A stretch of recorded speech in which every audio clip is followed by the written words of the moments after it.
সম্মানিত দিনী ভাইরা, আজকের আলোচনার বিষয়বস্তু হলো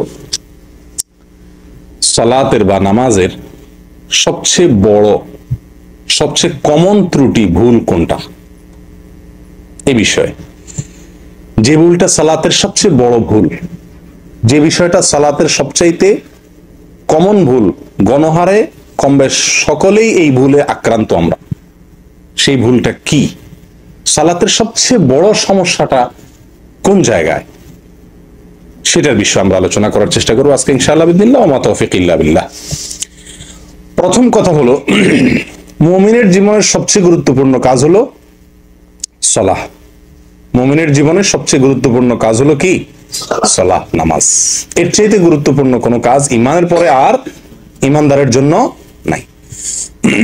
কিয়ামতের ময়দানে আল্লাহ সুবহানাহু ওয়া তাআলা, সুনানে তিরমিজির হাদিসে আসছে যে আল্লাহ সুবহানাহু ওয়া তাআলা সর্বপ্রথম বান্দার যে হিসাবটা নেবেন সেটা হলো কিসের? নামাজের।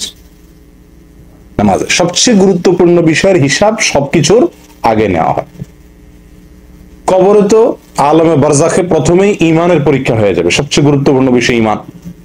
তারপরে যখন হাসর হবে, কিয়ামতের ময়দানে বিচার শুরু হবে, তখন বান্দার প্রথম যে আমলটির হিসাব আল্লাহ চাইবেন সেটা হলো কি? ইন্না আউওয়ালা মা ইউহাসাবু বিহিল আবদু মিন আমালিহি ইয়াউমাল কিয়ামাতি মিন আমালিহি সালাতুহু। অন্য বর্ণনা আছে আউওয়ালু মা ইউহাসাবু বিহিল আবদু ইয়াউমাল কিয়ামাতি আস-সালাহ। প্রথম সালাতের হিসাব হবে।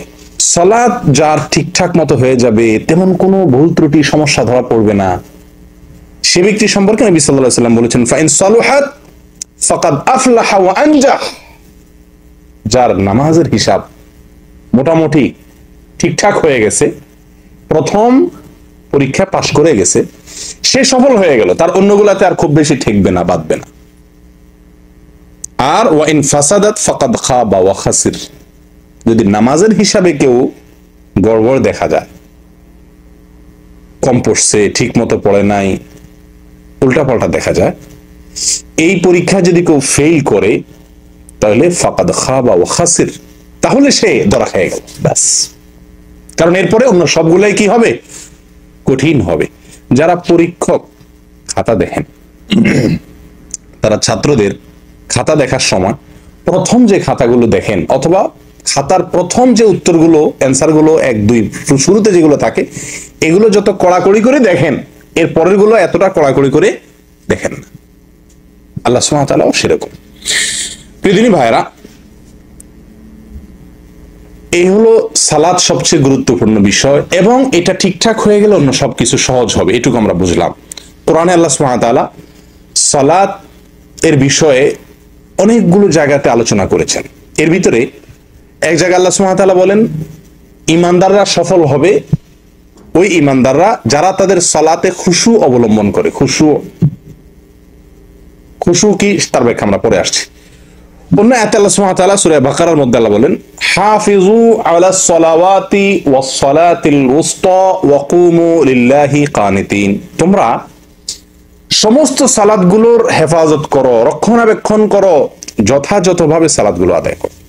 ওয়া কুমু লিল্লাহি কানিতিন, এবং আল্লাহর জন্য তোমরা দাঁড়াও, দণ্ডায়মান হও, কানিত অবস্থায়, যথাযথভাবে, বিনয়ের সাথে, স্থিরভাবে। প্রিয় ভাইরা, এই আয়াতগুলো দ্বারা আমরা বুঝলাম যে সালাত আমার জন্য সফলতা বয়ে আনবে যদি সেই সালাতে আমার খুশু থাকে, যদি আমি সালাতের মুহাফাজা করি, যদি আমার কিয়ামটা বিল কুনুত হয়, তাহলে সেই সালাত আমার সফলতা বয়ে আনবে। এর বিপরীতে না হলে, সূরা মাউন আল্লাহ বলছেন ফাওয়াইলুল লিল মুসাল্লিন, ওই সালাত আদায়কারী, ওই নামাজীদের জন্য ওয়াইল, ধ্বংস, জাহান্নাম নামাজীদের জন্য। কারা? আল্লাযীনা হুম আন সালাতিহিম সাহুন, যারা তাদের নামাজের উপরে উদাসীন, গাফেল, যথাযথভাবে যত্ন নেয় না, তাদের জন্য। এবার আসি আমরা নামাজ, আমরা যারা পড়ি, আল্লাহ পড়ার তৌফিক দান করেন 5 ওয়াক্ত, আলহামদুলিল্লাহ। আমাদের সালাতের সবচেয়ে বড় সমস্যাটা কি বলেন তো? অমনোযোগিতা। বলেন আপনাদের কারোর মত? সবাই একমত আমার সাথে? নামাজের সবচেয়ে বড় সমস্যা হলো কি? অমনোযোগিতা, অর্থাৎ নামাজের মধ্যে মন থাকে না। আচ্ছা, এতে কোনো সন্দেহ নাই যে এই রোগ আজকে আমাদের সবাইকে পেয়ে বসে আছে। আমরা প্রত্যেকটা লোক নামাজ পড়ি, নামাজে আমাদের মন থাকে না, এতে কোনো সন্দেহ নাই। মন কিভাবে নামাজে স্থির করে ধরে রাখা যাবে, মনের কিভাবে পেরেক মেরে আটকানো যাবে, এই টেনশনে আমরা সব নামাজিরাই অস্থির, ঠিক না? কিন্তু এর চাইতে বড় ভুল যেটা নামাজে মনোযোগ না থাকার চাইতেও বড় ভুল আকারে, গুরুত্বের বিচারে, যে ভুলটার ব্যাপারে আমাদের কারোরই খুব বেশি মাথা ব্যথা নাই, আমরা এক বাক্যে সবাই একমত হয়ে গেলাম যে নামাজের সবচেয়ে বড় ভুল এবং সবচেয়ে কমন ভুল হলো অমনোযোগিতা। আমি স্বীকার করেছি, সন্দেহ নাই যে অমনোযোগিতা একটা ভুল এবং এটা গণহারে সবার ভিতরে কম বেশ আছে। কিন্তু এর চাইতে বড় ভুল যেটা সবার ভিতরে আছে সেটা হলো খুজু না থাকা, মনোযোগ, এটাকে বলা হয় খুশু। আর বাহ্যিক অঙ্গ প্রত্যঙ্গ দিয়ে সালাতের প্রতিটি রোকনকে যথাযথভাবে ধীর স্থিরতার সাথে আদায় করা, এটা হলো খুদু। দুইটা জিনিস আছে সালাতের জন্য, একটা হলো খুশু আর একটা হলো খুদু। আমরা বেশিরভাগ লোক, আমাদের আপত্তি হলো আমাদের সালাতে খুশু নাই, অর্থাৎ মন স্থির থাকছে না। আসলে মন সবসময় স্থির থাকা সম্ভব না। আপনি 2 রাকাত 4 রাকাত সালাত আদায় করবেন, নামাজ পড়বেন এবং এর শুরু থেকে শেষ পর্যন্ত আপনার মন পরিপূর্ণ নামাজেই থাকবে, কোথাও যাবে না, এটা সম্ভব না। মানুষের মন উড়ন্ত পাখির মতো, এটা ধরে সবসময় আটকে রাখা যায় না, অন্যদিকে মন চলে যেতে পারে। এই চলে যাওয়াটা দোষের নয়। দোষের কি? ইচ্ছাকৃতভাবে অন্য চিন্তা, অন্য ধ্যান, অন্য কল্পনা জল্পনা নামাজের মধ্যে করা, আল্লাহর স্মরণ ছাড়া অন্য কথার দুনিয়াবি কোনো চিন্তা করা নামাজের ভিতরে ইচ্ছাকৃতভাবে করা, এটা হলো দোষের। আর আরেকটা হলো ইচ্ছাকৃত আপনি করেন নাই, কিন্তু আপনি অন্যদিকে যে ভুলে মন চলে গেছে সেটার উপর আপনি স্থির আছেন, সরে আসার চেষ্টা করছেন না, মনটাকে আল্লাহর দিকে আনছেন না। ইচ্ছাকৃত যদি আমরা এরকম করি বা কন্টিনিউ যদি আমি এরকম করতে থাকি বা কখনো মনোযোগ আনার চেষ্টাই যদি আমি না করি, তাহলে সেটা হলো আমার নামাজের অবশ্যই একটি গুরুত্বপূর্ণ ভুল। কিন্তু যদি ভুলে কখনো অন্যদিকে মন চলে যায়, তাহলে সেটা সালাতকে নষ্ট করে দেয় না। কথা বুঝে আসছে? নবী সাল্লাল্লাহু আলাইহি সাল্লামের পর্যন্ত, নবী করিম সাল্লাল্লাহু আলাইহি সাল্লামের পর্যন্ত নামাজে অন্যদিকে মন গেছে, হাদিস দ্বারা প্রমাণ পাওয়া যায়। অনেক সময় তিনি নামাজ পড়াচ্ছেন, একদিন তিনি নামাজ পড়াচ্ছেন, কোন এক শিশু বাচ্চার কান্নার আওয়াজ তিনি শুনতে পাইছেন নামাজের মধ্যে, ইমামতি করছেন ওই অবস্থায়। তখন তিনি কি করলেন? বাচ্চার কান্না এত বেশি মাত্রায় হচ্ছে যে মনে হচ্ছে বাচ্চা খুব কষ্টে আছে, হয়তো তার বাবা বা মা উভয়ে তারা কি করছেন, মসজিদের জামাতে শামিল হয়ে গেছেন। তখন নবী করিম সাল্লাল্লাহু আলাইহি সাল্লাম ওই বাচ্চার কান্নার আওয়াজ শুনে তাড়াতাড়ি করে নামাজ সংক্ষেপ করে দিলেন। সংক্ষেপ করে নামাজ শেষে বললেন যে কার বাচ্চা সে যায় যেন ধরে। তাহলে এখান থেকে কি বুঝলাম? নামাজের ভিতরে অন্য কোনো দিকে মন যেতে পারে, যেতে পারে। ইচ্ছাকৃত চিন্তা করা, জল্পনা করা ভুল, বা সেটাকে কন্টিনিউ করাটা ভুল, কিন্তু যেতে পারে। কথা বুঝে আসছে প্রিয় দিনী ভাইরা? কিন্তু একটি হাদিসেও নবী করিম সাল্লাল্লাহু আলাইহি সাল্লামের জীবনের কোন অংশে কোন সাহাবীর বক্তব্য থেকে পাওয়া যায় না যে তার নামাজে তিনি রুকু, সিজদা, কিয়াম, কিরাত, বৈঠক, এই যে কাজগুলো নামাজের, এই আমলগুলো, নামাজের মূল কাজগুলো বা কোনো কাজ তাড়াহুড়া করে শেষ করেছেন, হ্যাঁ, খুব হুলস্থুল করে শেষ করেছেন, দ্রুত শেষ করে ফেলেছেন, এরকম কোন হাদিস পাওয়া যায় না। আমার কথা কি বুঝতে পারছেন? নামাজের ভেতরে মন অন্যদিকে গেছে এটা পাওয়া যায়, কিন্তু নামাজের মধ্যে নামাজের যে বাহিরের অংশ অর্থাৎ খুদু, এটা নষ্ট হয়েছে কখনো, এরকম কোন হাদিস নবী করিম সাল্লাল্লাহু আলাইহি ওয়াসাল্লামের জীবনে পাওয়া যায় না। তার মানে কি? নামাজের মনোযোগ ধরে রাখা যত বেশি গুরুত্বপূর্ণ, তার চাইতে অনেক বেশি গুরুত্বপূর্ণ বিষয় হলো, এর চাইতে অনেক বেশি গুরুত্বপূর্ণ বিষয় হলো কি? নামাজের মধ্যে নামাজের বাহ্যিক যে অঙ্গ প্রত্যঙ্গ, নামাজের বাহ্যিক যে আপনার আপনার রোকন গুলো আছে, ওয়াজিব গুলো আছে, সুন্নত গুলো আছে, এগুলো যথাযথভাবে সুন্দরভাবে সঠিকভাবে আদায় করা, এটা ওর চাইতে বেশি গুরুত্বপূর্ণ, ওর চাইতে বেশি জরুরি প্রিয়দিনী ভাইরা। কারণ আপনারা অনেকেই হয়তো জানেন নামাজের রোকন গুলো, নামাজের আমলগুলো যথাযথভাবে করা, সঠিকভাবে করা, এটা ওলামায়ে কেরামের, বহু ওলামায়ে কেরামের মতে এটা ফরজ, এটা রোকন। আমাদের দেশের ওলামায়ে কেরাম তথা ইমাম আবু হানিফা রাহিমাহুল্লাহর দৃষ্টিতে এটা ওয়াজিব। ওয়াজিব আর ফরজ খুব বেশি একটা বেশ কম না, ওয়াজিব মানেও আবশ্যক, ফরজ মানেও জরুরি, খুব বেশি বেশ কম নাই। যাই হোক প্রিয়দিনী ভাইরা, এই যে সালাত এবং এই সালাতের ধীরস্থিরতা, খুজু, আস্তে আস্তে রুকু, আস্তে আস্তে সিজদা, আস্তে আস্তে দাঁড়ানো, ধীরে ধীরে কেরাত পড়া, এই কাজগুলোকে ধীর স্থিরতার সাথে করা, এটা আজ সোনার হরিণ হয়ে গেছে। কি বলেন আপনারা? মসজিদে মুসল্লিরা এত দ্রুত নামাজ পড়ে। আমি ব্যক্তিগতভাবে আমার একটা চারিত্রিক দোষ আছে, স্বভাবগত একটা ত্রুটি আছে, সেটা হলো আমি খুব তাড়াহুড়া স্বভাবের মানুষ। কাজ করি তাড়াহুড়া করি, কথা বলি তাড়াহুড়া করি। আমি 2 মিনিটে যে কথা বলি অনেকে 5 মিনিটে সে কথা বলতে পারে না। চেষ্টা করি আস্তে আস্তে বলা, কিন্তু অভ্যাস হলো একটু বেশি চালু, অতিরিক্ত তাড়াহুড়া করার স্বভাব। তো আমি চিন্তা করলাম যে আমার মতো তড়িৎ স্বভাবের লোক মসজিদে আমি খেয়াল করে দেখছি যে আমি 2 রাকাত নামাজ পড়তে পড়তে অনেকের 2 রাকাত শেষ হইয়া বাইরে হয়ে যায় মানুষ। মসজিদের 80% লোক খালি হয়ে যায় আমার 2 রাকাত সালাম ফেরানোর আগে। আমি যে খুব ধীরে ধীরে পড়ি তা তো না, আমিও তো এ রোগের রোগী কম বেশ, আল্লাহ মাফ করেন, কিন্তু অন্যরা দেখি আমার চাইতে আরো বড় রোগী। তাহলে এই যে নামাজের ব্যাপারে ধীরস্থিরতা অবলম্বন করা, এটা কি সুন্নত না মুস্তাহাব না ফরজ না ওয়াজিব? কি বলেন? জরুরি না করলে ভালো, না করলে নেই? আমার কথা কি বুঝতে পারছেন?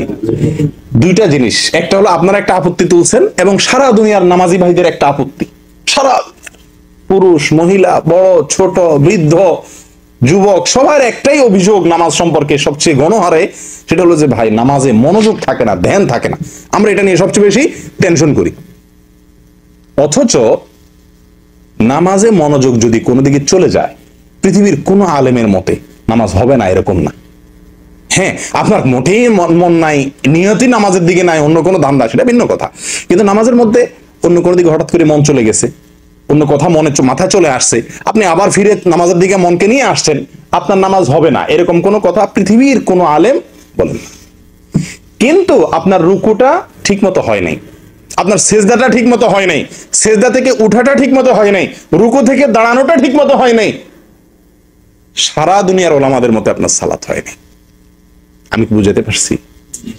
তাহলে সালাতের যেই ভুলটা আমাদের সবাই হয়, অথচ এটা নিয়ে আমাদের তেমন কোনো মাথা ব্যথা নাই, এটা নিয়ে আমাদের কেন টেনশন? সবাই ওই মনোযোগ নিয়ে আসি। ঠিক আছে, আপনি মনোযোগের চেষ্টা করেন, কিন্তু আপনি যেই ভুলটা হলে নামাজই হবে না, বাতিল হয়ে যাবে, সেই ভুলটা আমাদের ভিতর অহরহ হচ্ছে। এই বিষয়ে আমাদের সাবধান হওয়া দরকার, কি দরকার না বলেন? ফাওয়াইলুল লিল মুসাল্লিন আল্লাযীনা হুম আন সালাতিহিম সাহুন। এই আয়াতের ব্যাখ্যায় তাফসীর ইবনে কাসিরে ইমাম ইবনে কাসির রাহিমাহুল্লাহ তিনি বলেন, এর অর্থ হলো ইম্মা আন ওয়াক্তিহাল আউয়াল ফায়ুআখিরুনাহা ইলা আখিরিহি দাইমান আও গালিবান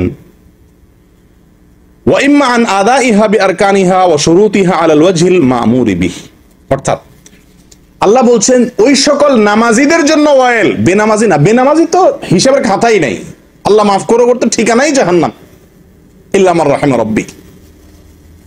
নামাজি ব্যক্তি যারা, এদের ভিতরে যারা নামাজের ভিতরে গাফলতি করে, যাদের নামাজের ভিতরে উদাসীনতা আছে, মনোযোগ নাই এবং দেহযোগ নাই, মনোযোগ নাই দেহযোগ নাই, সঠিকভাবে সালাত আদায় করে না, গাফলতি করে, এক কথায় সালাতের বিষয়ে অযত্নশীল যারা, এই লোকগুলোর জন্য ওয়াইল, জাহান্নাম, ধ্বংস। তাফসীর ইবনে কাসির বলেছে এর মানে হলো দুটি, দুই ভাবে অমনোযোগের কথা হতে পারে। এক হলো দেরি করে সালাত আদায় করে, সব সময় ফজরের সালাত 7টা বাজে উঠা পড়ে, অথবা টাইমের ভিতরে পড়ে কিন্তু একদম শেষ ওয়াক্তে পড়ে, অবহেলা করে। অথবা এর অর্থ এটাও হতে পারে যে সাহুন বলতে উদ্দেশ্য হলো সালাতের পরে গাফলতির বলতে উদ্দেশ্য হলো সালাতের যে রোকন, যে ওয়াজিব আছে, এগুলোকে যেভাবে করা দরকার সেভাবে করে না, সে ব্যক্তির জন্য ওয়াজিব। আচ্ছা, আপনাদেরকে একটা প্রশ্ন করি, আপনারা তো সবাই কম বেশ জানেন আল্লাহ তাআলা কোরআনে কারিমে সালাত কায়েমের কথা বলেছেন প্রায় সব জায়গায়। এক দু জায়গায় বলেছেন ফাসাল্লি লিরাব্বিকা ওয়ানহার ইত্যাদি, দুই এক জায়গাতে বলছেন সালাত আদায় করো। বেশিরভাগ জায়গাতে আল্লাহ তাআলা বলেছেন আকিমিস সালাহ অথবা আকিমুস সালাহ, না? সালাত কায়েম করো। কায়েম করো মানে কি? কে বলতে পারবেন? সালাত পড়া, আল্লাহ সুবহানাহু ওয়া তাআলা বলেছেন আকিমুস সালাত, তোমরা সালাত কায়েম করো, নাকি?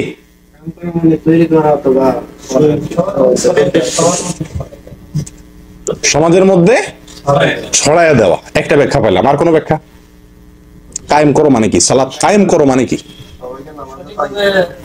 সবাইকে সালাতের তাকিদ দেওয়া, একই কথা, কাছাকাছি হইলো। প্রতিষ্ঠা, কিভাবে প্রতিষ্ঠা হতে পারে? সবাইকে নিয়ে সালাত কায়েম করবে। মাশাআল্লাহ, আপনারা তো বড় বড় মুফাসসিররা আছে দেখা যায়, এখানে তো অনেক তাফসীর জানে, এরকম মানুষ, কোরআনের ব্যাখ্যা জানার লোক আছে, মাশাআল্লাহ, এটা ভালো কথা, সৌভাগ্যের কথা। দেখুন ভাই, সালাত কায়েমের দুইটা ব্যাখ্যা আমাদের সমাজে প্রচলিত আছে, দুইটাই ভুল।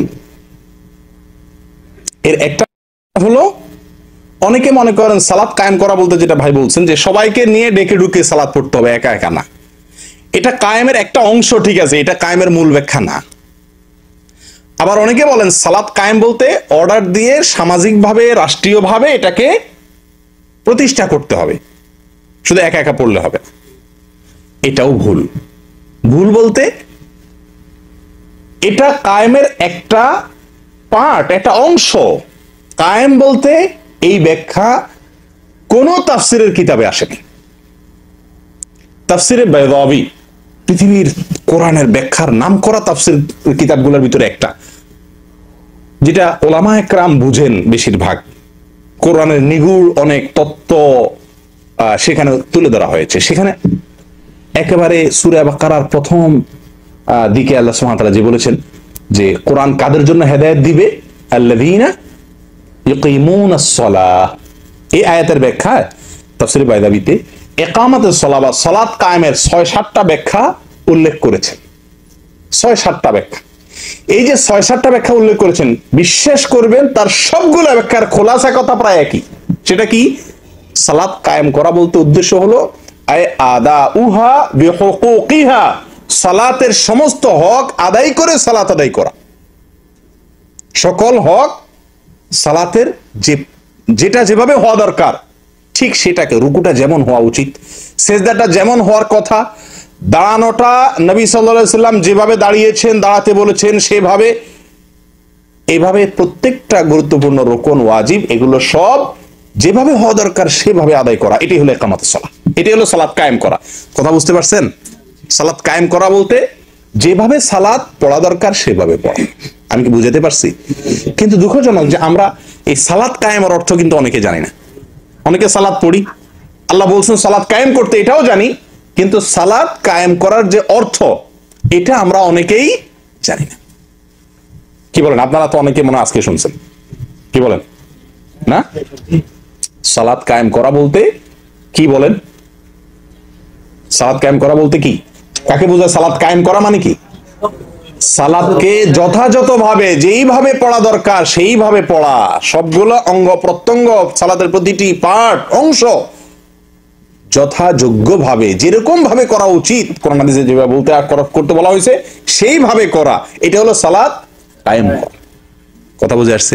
তাহলে অনেকে নামাজ পড়েন কিন্তু নামাজ কায়েম করেন এরকম লোকের সংখ্যা খুব কম। প্রিয়দিনী ভাইরা, আমাদের দেশে বিশেষ করে পুরুষদের চাইতে, পুরুষদের মধ্যে তো এই সমস্যা আছেই, আমার ব্যক্তিগত দৃষ্টিভঙ্গি হলো আমাদের মা বোনদের ভিতরে এই রোগটা অনেক বেশি প্রকট। তাড়াহুড়া করে নামাজ পড়া। আপনাদের বাসা বাড়িগুলোতে আপনারা লক্ষ্য করছেন কিনা জানেন, আমি ছোটবেলা থেকে যত মহিলাদের নামাজ দেখার সুযোগ হয়েছে দেখছি, বেশিরভাগ ক্ষেত্রেই বিশেষ করে বাসা বাড়িতে যখন পড়ে রুকু সেজদাগুলো বিদ্যুতের গতিতে দেয় তারা। এই রুকুতে উঠতে দেরি, আপনার নাম যাইতে দেরি, উঠতে দেরি নাই, উঠতে দেরি, নামতে দেরি নাই, হুলস্থুল করে পড়ে। আল্লাহ মাফ করুক, আমাদের পুরুষদের ভিতরে এই রোগের রোগী অনেকেই আছেন। এ সম্পর্কে নবী করিম সাল্লাল্লাহু আলাইহি ওয়াসাল্লামের একটা হাদিস আমাদের সবারই জানা থাকা দরকার, সহিহ বুখারীর হাদিস। তিনি বলেছেন, সল্লু কামা রাআইতুমুনি উসাল্লি, তোমরা আমাকে যেভাবে নামাজ পড়তে দেখছো সেভাবে নামাজ পড়ো। নামাজ আমাকে যেভাবে পড়তে দেখছো সেভাবে নামাজ পড়ো। এটা নির্দেশ তার, এটা নির্দেশ, তার পদ্ধতিতে নামাজ পড়া জরুরি। আম্মা জান আয়েশা রাদিয়াল্লাহু তাআলা আনহা, সহিহ মুসলিমের এক হাদিসে আসছে, তিনি নবী করিম সাল্লাল্লাহু আলাইহি ওয়াসাল্লামের নামাজ কেমন ছিল তার একটা বিবরণ দিতে গিয়ে তিনি বলেন, ওয়া ইযা রাফা রা'সাহু মিনার রুকু' লাম ইয়াসজুদ হাত্তা ইয়াস্তাবিয়া কাইমা। নবী সাল্লাল্লাহু আলাইহি ওয়াসাল্লাম রুকু থেকে যখন উঠতেন, রুকু থেকে যখন মাথা উঠাতেন, তখন যতক্ষণ পর্যন্ত তিনি সোজা হয়ে না দাঁড়াতেন, একেবারে স্টিল সোজা হয়ে না দাঁড়াতেন, ততক্ষণ পর্যন্ত সিজদায় যেতেন না। রুকু থেকে যখন উঠতেন তিনি একেবারে সোজা হয়ে টান টান হয়ে দাঁড়ানোর আগ পর্যন্ত তিনি কি করতেন না? সিজদায় যেতেন না। এবং ওয়াকানা ইযা রাফা রা'সাহু মিনাস সিজদাহ লাম ইয়াসজুদ হাত্তা ইয়াস্তাওয়িয়া জালিসা। যখন সিজদা থেকে উঠে তিনি বসতেন, সিজদা থেকে মাথা উঠায় বসতেন, টান টান সোজা হয়ে বসার আগ পর্যন্ত আবার সিজদায় যেতেন না। প্রিয় ভাইরা, আমরা কয়জন ভাই আমাদের নামাজগুলো এভাবে করি? একটু আমাদের নামাজের সাথে মিলাই। রুকু থেকে উঠে একেবারে টান টান সোজা হয়ে স্থির হয়ে কিছু সময় দাঁড়িয়ে তারপরে সিজদায় যাওয়া, সিজদায় গিয়ে ধীরে স্থিরতার সাথে সিজদা শেষ করে উঠে সোজা হয়ে বসে কিছু সময় অপেক্ষা করে তারপর আবার সিজদায় যাওয়া। এরকম ধীর স্থির গতিতে আমরা কয়জন মানুষ নামাজ পড়ি? প্রিয় বন্ধুগণ, এই ছিল নবী সাল্লাল্লাহু আলাইহি ওয়াসাল্লামের নামাজ। সালাতের ভিতরে এই যে তাড়াহুড়ো করা, হুলস্থুল করা, সঠিকভাবে আদায় না করা, এটা সালাতকে নষ্ট করে দেয়। আবারও বলছি, এটা সালাতকে নষ্ট করে দেয়। এর ফলে সালাত আদায় হয় না। আপনি সূরা ফাতিহা না পড়লে যেরকম নামাজ হয় না, কেউ যদি রুকু একটা না দেয় নামাজ হবে?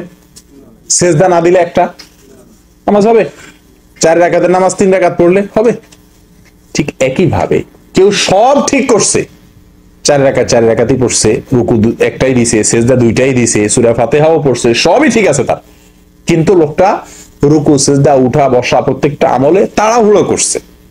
যে তাড়াহুড়োটা সালাতের যে ইতমিনান বা তামানিনা, সালাতের যে ধীরস্থিরতা যেটা জরুরি, সেই কাজটি হয় নাই।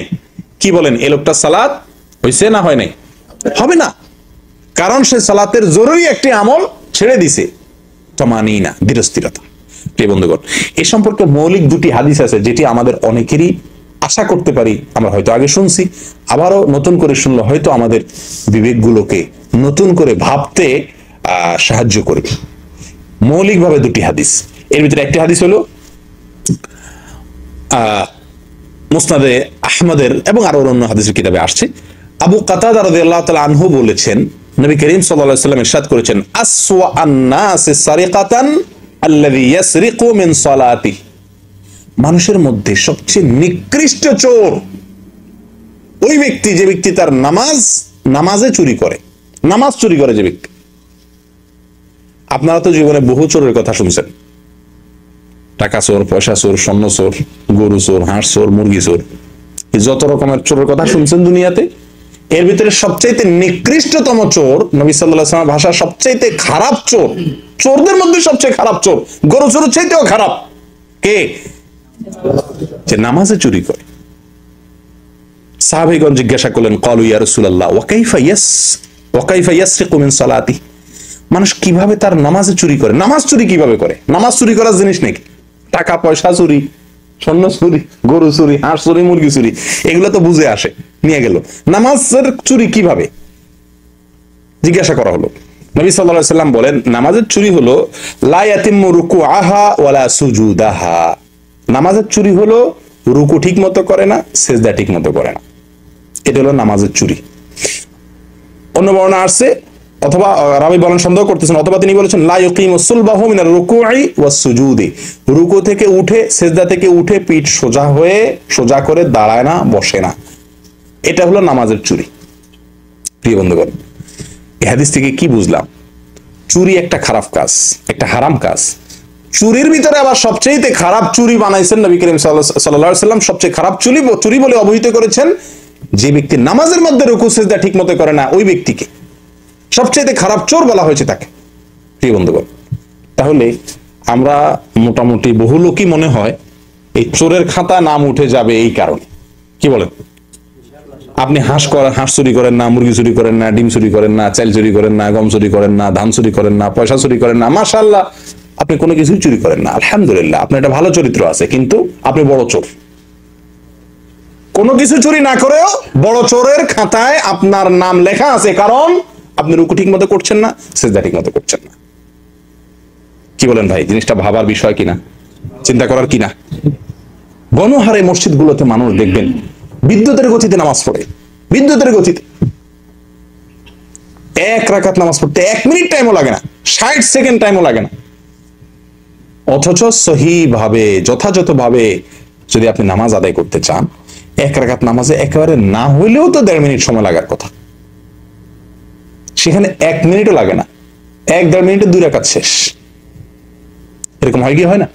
আল্লাহ হেফাজত করে। প্রিয় বন্ধুগণ, এই একটা হাদিস আমরা শুনলাম। তাহলে নামাজের ভিতরে যারা ধীরস্থিরতা অবলম্বন করে না, তাড়াহুড়ো করে, যথাযথভাবে রুকু সিজদা করে না, এরা কোনো কিছু চুরি না করেও সবচাইতে বড় চোর। কোনো কিছু চুরি না করেও সবচেয়ে বড় চোরের খাতায় নাম লেখা। দ্বিতীয় নম্বর হাদিসটা শুনেন, যেটি আমাদের অনেকের জন্য অনেক বিশাল বড় শিক্ষার বিষয়। বুখারী এবং মুসলিমে একযোগে বর্ণনা করেছেন হাদিসটি। আবু হুরায়রা রাদিয়াল্লাহু তাআলা বর্ণনা করেছেন যে নবী সাল্লাল্লাহু আলাইহি সাল্লাম মসজিদে নববীতে প্রবেশ করলেন, এরপরে আরেকটা লোক তার পিছে পিছে ঢুকলেন, ঢুকে লোকটি সালাত আদায় করলেন। মসজিদে ঢুকে তিনি নামাজ পড়লেন।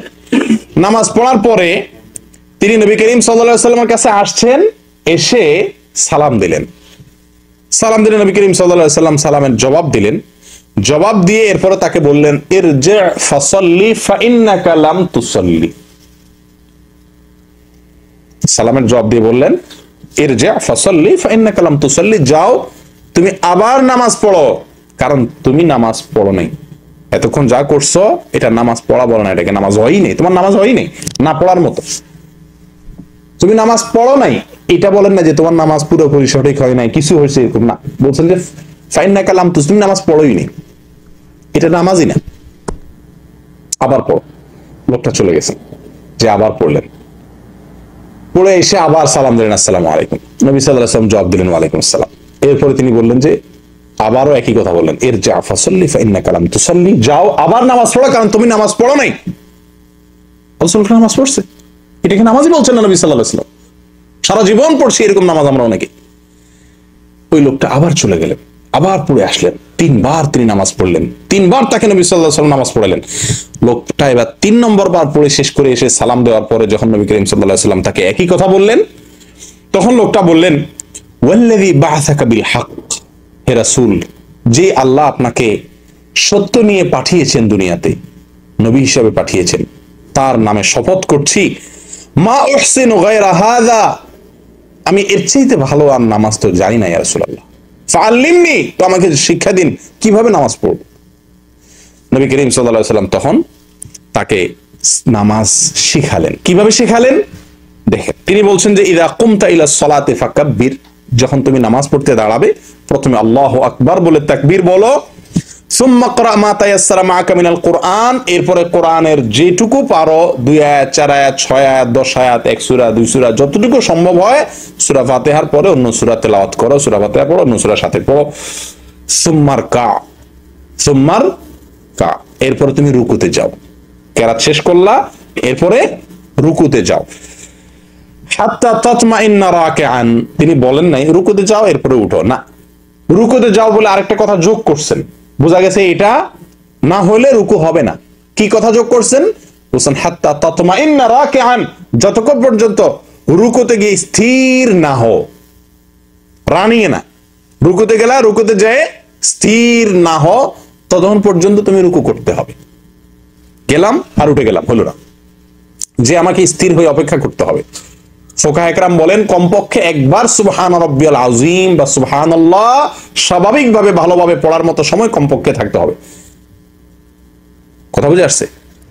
এরপর নবী করিম সাল্লাল্লাহু আলাইহি ওয়াসাল্লাম তাকে বলেন সুম্মারফা হাত্তা তা'তাদিলা কাইমান, লক্ষ্য করবেন উনি বলেন না রুকু থেকে উঠো এরপর সিজদা যাও, না আমরা তো উঠি এবং সিজদা যাই, না এরকম করলে নামাজ হবে না, নামাজ হয় না ভাই। শত শত মুসল্লির নামাজ হয় না, বিশ্বাস করেন মসজিদে আসে বছরকে বছর ধরে নামাজ পড়ছে, নামাজ হয় না, কোনো দাম নাই নামাজ। নবী করিম সাল্লাল্লাহু আলাইহি ওয়াসাল্লাম বলছেন সুম্মারফা হাত্তা তা'তাদিলা কাইমান, ওই লোকটাকে তিনি বললেন যে এরপরে রুকু থেকে উঠো, তুমি দাঁড়িয়ে কতক্ষণ পর্যন্ত দাঁড়াও, কিভাবে দাঁড়াও, হাত্তা তা'তাদিলা, ভালোভাবে টান টান হয়ে সোজা হয়ে দাঁড়ানোর আগ পর্যন্ত অপেক্ষা করো রুকু থেকে উঠে, ঠিক আছে। দেখেন এরপর বলছেন সুম্মাসজুদ, এরপরে তুমি সিজদা যাও, সিজদা যাও এটা বলে তুমি ক্ষান্ত হন নাই যে সিজদা যাও ঠিক আছে হয়ে গেল, সিজদা দিলাম আবার উঠে যাও, না সিজদা যাও বলে আবার বলছেন হাত্তা তাতমাইন্না সাজিদান, সিজদায় গিয়ে যতক্ষণ পর্যন্ত তুমি স্থির না হও, ধীরতা স্থিরতা, সেখানে সিজদায় যে কিছু সময় ধীর স্থির হতে না পারো, কিছু সময় অপেক্ষা করতে না পারো, ততক্ষণ পর্যন্ত সিজদায় থাকো। ফুকাহা ইকরাম বলেন কমপক্ষে একবার সুবহান রাব্বিয়াল আলা, আপনি সিজদায় মাথা যাওয়ার পরে, আমরা অনেকে তো ওই যাওয়ার আগে আল্লাহু আকবার বলে যাইতে যাইতে সুবহান রাব্বিয়াল আলা বলে মাথা দিয়ে উঠে যায়, না তা হবে না। কপাল জমিনে লাগার পরে, হাত জমিনে লাগার পরে, নাক জমিনে লাগার পরে, সিজদার 7টি অঙ্গ জমিনে লাগার পরে কমপক্ষে একবার ধীরে সুস্থে তাসবিহ পড়ার মতো সময় অপেক্ষা করা ওয়াজিব বা ফরজ। প্রিয় ভাইরা, আমরা যেটা বলছিলাম অনেকে এই যাইতেছে না, এর নাক লাগার আগে তাসবিহ পড়া শুরু হয়ে গেছে, আবার ওই উঠার আগেই উঠতে উঠতে বাকি তাসবিহ শেষ করতেছে, মাঝখান দিয়ে দেখা যায় যে এক তাসবিহ পরিমাণ অপেক্ষা করা হয় না, নামাজ হয় না। নবী সাল্লাল্লাহু আলাইহি ওয়াসাল্লাম বলছেন সিজদায় যাওয়ার পরে স্থির হওয়া পর্যন্ত অপেক্ষা করো, এরপরে না আপনি তাসবিহ পড়বেন। আচ্ছা এরপরে বলছেন সুম্মারফা, সিজদা থেকে উঠো, বাস উঠে আবার সিজদা যাও, না উঠো, উঠে বলে নবী করিম সাল্লাল্লাহু আলাইহি ওয়াসাল্লাম বলছেন হাত্তা তাতমাইন্না জালিসান, সিজদা থেকে উঠো, কতক্ষণ পর্যন্ত উঠো অপেক্ষা করো, যতক্ষণ পর্যন্ত তুমি টান টান হয়ে সোজা হয়ে বসা, স্থির হয়ে চুপচাপ না বসো, ততক্ষণ পর্যন্ত অপেক্ষা করো, তার মানে কিছু সময় অপেক্ষা করতে হবে। এরপরে বলছেন সুম্মা ফাল যালিকা ফি সালাতিকা কুল্লিহা, তোমার পুরো এই এক রাকাতের কথা আমি বলে দিলাম, আর তোমার পুরো নামাজ সালাম ফেরানো পর্যন্ত পুরো নামাজে তুমি এই পদ্ধতি অবলম্বন করতে হবে, এইভাবে সালাত আদায় করতে হবে, তাহলে তোমার সালাত হবে, আর না হলে হবে না। বুঝতে পারছেন তো? এবার আপনারাই বলেন এইভাবে আমরা কয়জন নামাজ আদায় করি, বা আমরাও তো জীবনে বহুত নামাজ আদায় করছি, কয়জনের নামাজ এরকম হয়েছে? প্রিয় বন্ধুগণ, সহিহ বুখারীর একটি হাদিস আপনাদের অনেকেই হয়তোবা অবাক লাগবে শুনলে, হয়তো নতুন শুনছেন অনেকেই। হুযায়ফা রাদিয়াল্লাহু তাআলা আনহু এক ব্যক্তিকে দেখলেন যে সে তাড়াহুড়া করে নামাজ পড়তেছে, আমরা যেভাবে পড়ি এই জাতীয় নামাজ পড়তেছে। তিনি এরকম নামাজ পড়া দেখে লোকটাকে ডাক দিলেন, ডাক দিয়ে বললেন তুমি কতদিন এভাবে নামাজ পড়ছো বাবা, ভাই কতদিন এভাবে তুমি নামাজ পড়ছো? লোকটা বললো 40 বছর ধরে। কত বছর ধরে? 40 বছর ধরে তিনি এভাবে নামাজ আদায় করছেন। অন্য বর্ণনা আসছে 40 বছরের কথা না, আপনার সে অনেকদিন থেকে এইভাবে সালাত আদায় করছেন। তো হুযায়ফা রাদিয়াল্লাহু তাআলা আনহু তাকে ডেকে বলছেন যে ভাই লাউ মুত্তা আলা গায়রি ফিতরাতিল্লাতী ফাতারাল্লাহু মুহাম্মাদান সাল্লাল্লাহু আলাইহি ওয়াসাল্লাম আলাইহা, তুমি যদি এই নামাজ নিয়ে মরো, যেভাবে নামাজ পড়তেছো, এই যদি সারা জীবনের নামাজ হয় তোমার, আর এই নামাজ নিয়ে তুমি কবরে যাও মরো, তো মনে রাখবে মুহাম্মদ সাল্লাল্লাহু আলাইহি সাল্লামের ধর্মের উপরে তোমার মৃত্যু হলো না, মুসলমান হয়ে মরতে পারলা না, সারা জীবন নামাজ পড়ছো। যদি এরকম নামাজ পড়ো তাহলে মুহাম্মদ সাল্লাল্লাহু আলাইহি সাল্লাম যে ধর্ম নিয়ে আসছেন, যে পদ্ধতি নিয়ে আসছেন, তার পদ্ধতিতে তোমার মৃত্যু হলো না, তোমার জীবনটা গেল না।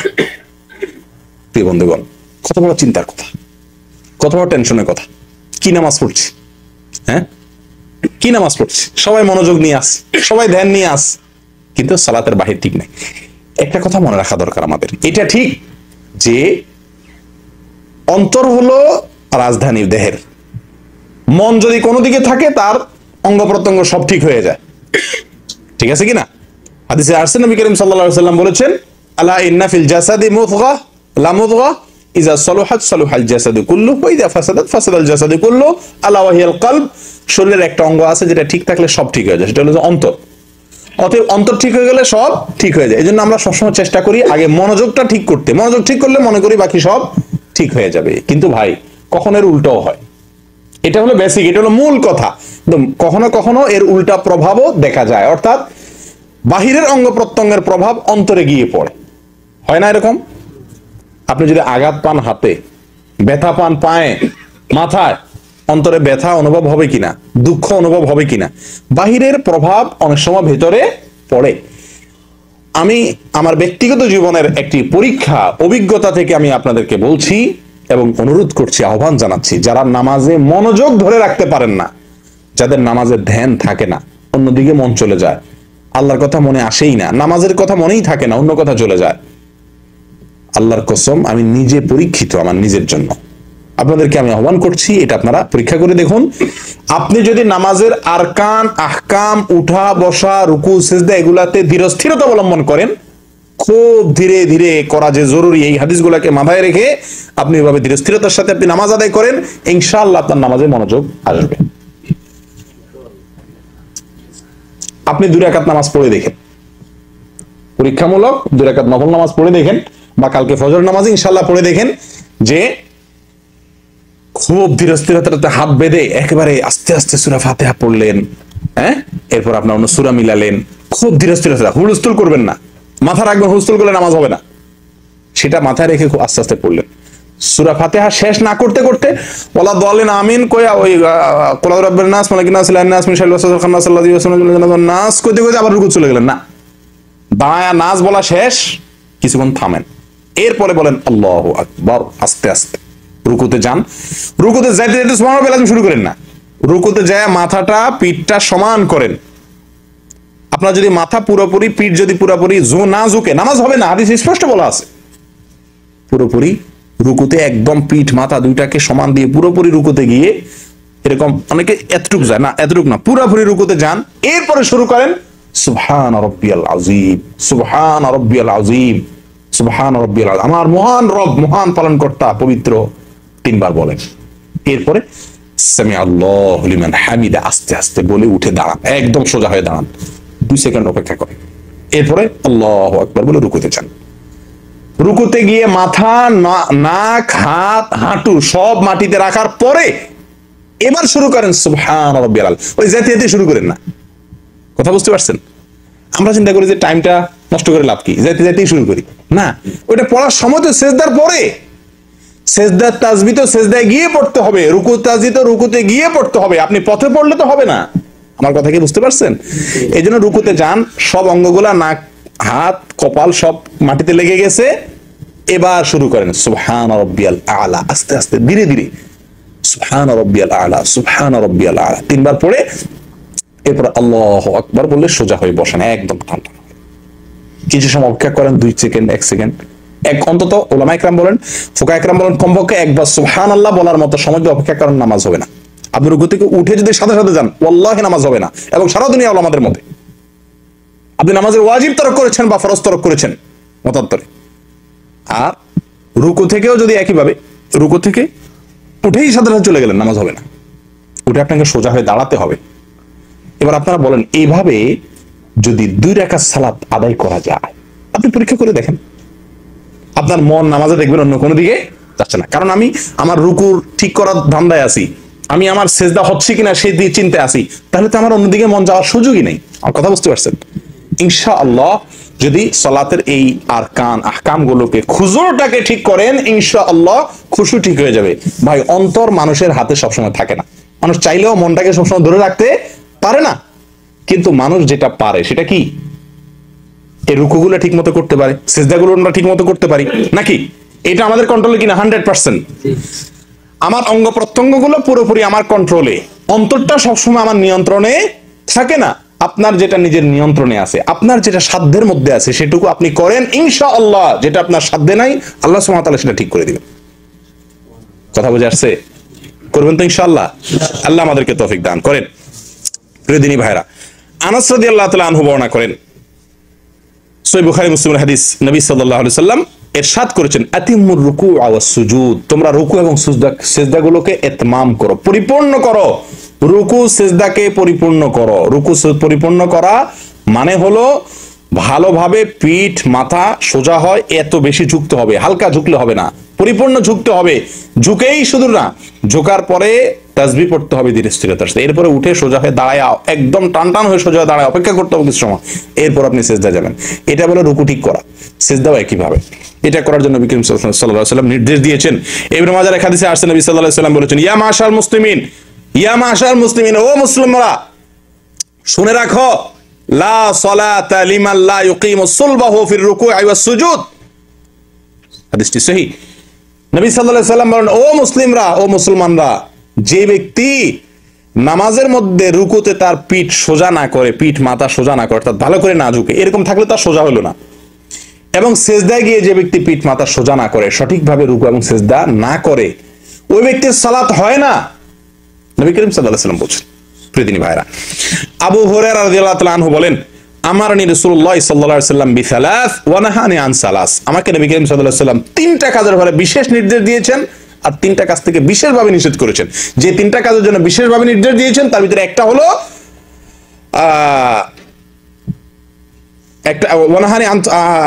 তিনটা কাজ থেকে তিনি নিষেধ করেছেন, যে সেই নিষিদ্ধ কাজগুলোর ভিতরে একটা হলো নাহানি আন নাকরাতিন কানাকরাতিদ দিক, মুরগির ঠোকরের মতো যেন আমি ঠোকর না দেই নামাজে। মুরগির ঠোকর বুঝুন তো? মুরগির ঠোকর তো আর আমাদের বোঝানোর দরকার নেই, আমাদের দেশের মানুষ আমরা সবাই জানি আলহামদুলিল্লাহ মুরগির ঠোকর। এই মুরগির ঠোকরের মতো নামাজ যেন না হয়, রুকু সিজদা উঠা বসা, হ্যাঁ, ফটাফট দ্রুত, এটা যেন না করি। নবী করিম সাল্লাল্লাহু আলাইহি ওয়াসাল্লাম আমাকে স্পষ্ট আলাদাভাবে নিষেধ করেছেন। কে বলছেন? আবু হুরায়রা রাদিয়াল্লাহু তাআলা আনহু। তালক ইবনে আলী আল হানাফি রাদিয়াল্লাহু তাআলা আনহু বলেন, নবী করিম সাল্লাল্লাহু আলাইহি ওয়াসাল্লাম বলেছেন, লা ইয়ানজুরুল্লাহু আযজা ওয়া জাল ইলা সালাতি আবদিন লা ইউকিমু ফিহা সুলবাহু বাইনা রুকুইহা ওয়া সুজুদিহা। রাওয়াহু আহমদ। মুসনাদ আহমদের হাদিস। নবী সাল্লাল্লাহু আলাইহি ওয়াসাল্লাম বলেছেন, ওই ব্যক্তির দিকে, ওই ব্যক্তির নামাজের দিকে আল্লাহ তাকায়াও দেখবেন না, চেয়েও দেখবেন না, তাকায়াও দেখবেন না আল্লাহ সুবহানাহু ওয়া তাআলা ওই ব্যক্তির নামাজের দিকে, যে ব্যক্তি রুকু থেকে সোজা হয়ে না দাঁড়ায়, সিজদা থেকে উঠে সোজা হয়ে না বসে, কিছুক্ষণ অপেক্ষা না করে উঠেই আবার চলে যায়, এই ব্যক্তির দিকে আল্লাহ সুবহানাহু ওয়া তাআলা তাকাবেন না। প্রিয় বন্ধুগণ, এখান থেকে আমাদের কিছুটা বোঝা গেছে যে নামাজের সবচেয়ে বড় ভুল, যেটা কারণে নামাজ হবে না, এই ভুলটা আমাদের সবার ভিতরে কম বেশ আছে কি নাই বলেন? আছে কি নাই? আমাদের মা বোনদেরকে আমাদের শিক্ষা দেওয়া আমাদের কর্তব্য। মা বোনদেরকে জানা দিবেন তো ইনশাআল্লাহ, সবাইকে শিখাই দিবেন, যে আজকে যারা শিখলেন, যারা শুনলেন, যারা জানলেন, যে ভাইরা বোনেরা জানেন নাই, শুনেন নাই, তাদেরকে সচেতন করা আপনাদের কর্তব্য। তাদেরকে জানিয়ে দিবেন নবী সাল্লাল্লাহু আলাইহি ওয়াসাল্লাম বলেছেন ওই ব্যক্তির নামাজ হবে না, লা সালাতা বলেছেন। কোন ব্যক্তির? যে ব্যক্তি লা ইয়াতিম্মু, যে ব্যক্তি লা ইউকিমু ফিহা সুলবাহু বাইনা রুকুইহা ওয়া সুজুদিহা, রুকু সিজদার মাঝখানে, অর্থাৎ রুকু সিজদার পরে অথবা ভেতরে যে ব্যক্তি পিঠ সোজা না করে, অর্থাৎ ধীরস্থিরতা অবলম্বন না করে। তাহলে নামাজের খুশু, অন্তরের স্থিরতা, এটা খুবই গুরুত্বপূর্ণ বিষয়, এতে কোনো সন্দেহ নাই। কিন্তু প্রিয় বন্ধুগণ, এর চাইতে বেশি গুরুত্বপূর্ণ বিষয় হলো নামাজের খুজু বা বাহ্যিক অঙ্গ প্রত্যঙ্গগুলোকে, বাহ্যিক আমলগুলোকে ধীরে স্থিরে আস্তে আস্তে করা, অপেক্ষা করে করে করা। আমি আবারও বলছি, খুজু দুনিয়ার কোন ফিকাহবিদ, দুনিয়ার কোন আলেম বলেন না খুশু এটা নামাজের রোকন, ফরজ, ওয়াজিব, এটা মুস্তাহাব, জরুরি। আল্লাহ সুবহানাহু ওয়া তাআলা বলেছেন যে আকিমিস সালাতা লিযিকরি, নামাজের উদ্দেশ্যে আল্লাহ স্মরণ, সেটা ঠিক আছে, কিন্তু এটা না করলে বা এটা ছুটে গেলে নামাজ হবে না। ভুলে ছুটে গেছে, মনোনদিক চলে গেছে, নামাজ হবে না, এই কথা পৃথিবীর কোনো আলেম বলেন না। কারণ এটি ফরজও নয়, ওয়াজিবও নয়, রোকনও নয়, শর্তও নয়, কিন্তু নামাজ এর ধীরস্থিরতা অবলম্বন করা এটা জরুরি। এটা না হলে নামাজ হবে না। ভুলেও যদি ছুটে যায়, ভালো করে শুনে রাখেন, ভুল আপনার মনে ছিল না, রুকু থেকে উঠে চলে গেছেন, পরে মনে নাই ভুল করলাম, হবে না, আবার পড়তে হবে। আমি কি বুঝাতে পারছি? আল্লাহ সুবহানাহু ওয়া তাআলা আমাদের সকলকে নামাজের এই সবচাইতে বড় ভুল, সবচাইতে গণভুল, সবচাইতে কমন ভুল, যে ভুলটা আমাদের সবাইয়ের হয়, সকলের হয়, সেই ভুলটা থেকে আল্লাহ তাআলা আমাদেরকে সংশোধন করার তৌফিক দান করেন। এই যে সাহাবীর কথা আপনারা শুনলেন, দীর্ঘদিন নামাজ পড়ছেন, তিনি কি বললেন? যে তুমি যদি এই নামাজ নিয়ে দুনিয়া থেকে যাও, তাহলে মুহাম্মদ সাল্লাল্লাহু আলাইহি সাল্লামের ধর্ম নিয়ে যেতে পারলা না, মুহাম্মদ সাল্লাল্লাহু আলাইহি সাল্লামের দিন নিয়ে তুমি মরতে পারলা না। চিন্তা করে দেখেন। তাহলে এখন প্রশ্ন ওঠে যে আমরা সারা জীবন যে করছি, ভুল করছি, এটার কি হবে? তাহলে কি এগুলো নামাজ আবার পড়তে হবে কিনা? প্রশ্ন আসে কিনা? এটা প্রশ্ন আসে কিনা? ইবনুল কাইয়িম রাহিমাহুল্লাহ বলেছেন, ইবনে উসাইমিন রাহিমাহুল্লাহ একই কথা বলেছেন। কি বলেছেন? ওনারা বলেছেন যে যদি আপনি না জানা কারণে এটা আপনার ফরজ যে, ওয়াজিব যে, ইতমিনান, ধীরতা, স্থিরতা, অপেক্ষা করা, উঠে এক তাসবিহ পরিমাণ কমপক্ষে সোজা হয়ে দাঁড়া অপেক্ষা করা, শুধু সোজা দাঁড়ালে হবে না, দাঁড়া এক তাসবিহ অপেক্ষা করা, সোজা উঠে সেজদা থেকে এক তাসবিহ অপেক্ষা করা, সেজদায় গিয়ে পরিপূর্ণভাবে সেজদা করে তারপরে কমপক্ষে এক তাসবিহ অপেক্ষা করা, ধীর স্থিরতা, এটা যে জরুরি এই জিনিসটা আপনি জানতেন না। এটা যদি হয় তাহলে আশা করা যায় আপনি তওবা করলে আল্লাহ তাআলা পিছের গুলা মাফ করবেন। তবে এখন জানার পর থেকে আপনি, আর যদি ভুল হয় তাহলে আপনার এটা মাফ নেই। আমি কি বুঝাতে পারছি? কিন্তু আরেকটা সমস্যা দেখা দেয়, সেটা হলো আমাদের দেশে অনেক ইমাম সাহেব, বা এখানেও আছে অনেক ইমাম সাহেব এমন বিদ্যুৎ গতিতে নামাজ পড়ে, বিশেষ করে রমজান মাসে, রমজানের বাইরেও দেখা যায় যে আপনার এত দ্রুত নামাজ পড়ে যে আপনার এতক্ষণ যে আলোচনা শুনলেন সে আলোচনার আলোকে নামাজটা হয় না। এরকম আছে না অনেক ইমাম নামাজ পড়ে? এরকম যদি ইমাম নামাজ পড়ে তাহলে তার পিছে নামাজ পড়লে কি নামাজ হবে কিনা, এটা আরেকটা প্রশ্ন, ঠিক কিনা? এই প্রশ্ন উত্তর হলো, যদি ইমাম স্বাভাবিকভাবে তাড়াহুড়া করে, কিন্তু তাড়াহুড়াটা ওই যে সালাতের এই যে তামানিনা, ধীরস্থিরতা, আবশ্যক কাজ যেটা, এটাও না থাকে, তাহলে সেক্ষেত্রেও ইমামের নামাজ হয় না। আর ইমামের নামাজ না হলে মুসল্লির ইক্তেদাও বাতিল। আমি কি বুঝাতে পারছি? আর যদি এমনি তাড়াহুড়া করে, কিন্তু ওই মাত্রা তাড়াহুড়া না যে মাত্রার কারণে তার সালাত বাতিল হয়ে যাবে, সালাত হয় না, বা সালাতের ওয়াজিব ছুটে গেল, ফরজ ছুটে গেল, এর মাত্রার তাড়াহুড়া না, এমনি তাড়াহুড়া কিন্তু এত বেশি তাড়াহুড়া না, তাহলে সেই ইমামের পিছনে নামাজ পড়লে নামাজ আদায় হয়ে যাবে। কথা কি বুঝাতে পারছি?